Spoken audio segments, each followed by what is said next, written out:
The research paper I'll be analysing by Valerie Holmes et al. Addresses the link between the development of preeclampsia and diabetes, with the risk of developing preeclampsia of particular concern to diabetic women. Preeclampsia is commonly diagnosed during the second half of pregnancy, progressing in the placenta, and is characterized by an elevated resting blood pressure and excessive amounts of proteinuria in the urine. The excessive amounts of glucose in a diabetic mother's body increases the risk of development from 2 to 4%. Other symptoms experienced include swelling in the hands and feet, nausea and headaches, and it becomes dangerous as it is often asymptomatic. Preeclampsia occurs in approximately 10 million pregnancies worldwide each year. It is recommended by the American Diabetes Association that AIC values be below 7% before the commencement of pregnancy.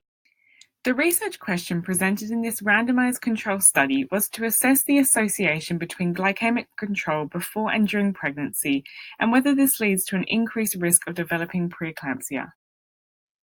The following methods were utilized to test this question. Pregnancy outcomes included being diagnosed with preeclampsia, and eligibility criteria included having type 1 diabetes, gestational hypertension, a singleton pregnancy, and being aged above 16 years. This was analyzed in 749 women.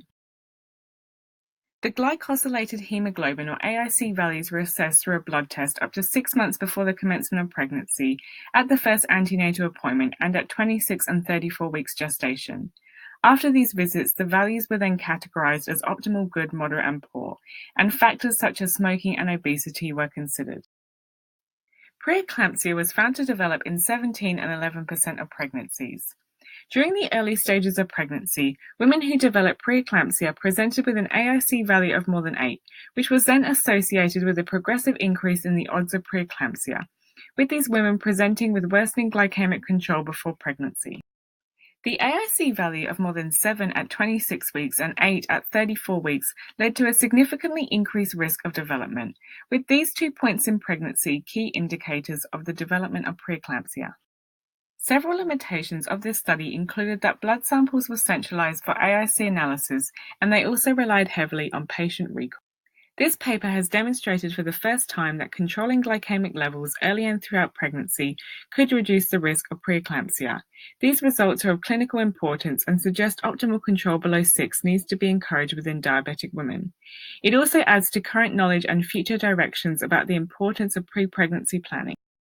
As the data showed that even a reduction of 1% in AIC values at any time during pregnancy significantly reduced the risk of developing preeclampsia in diabetic women. Here are my references, and thank you for listening.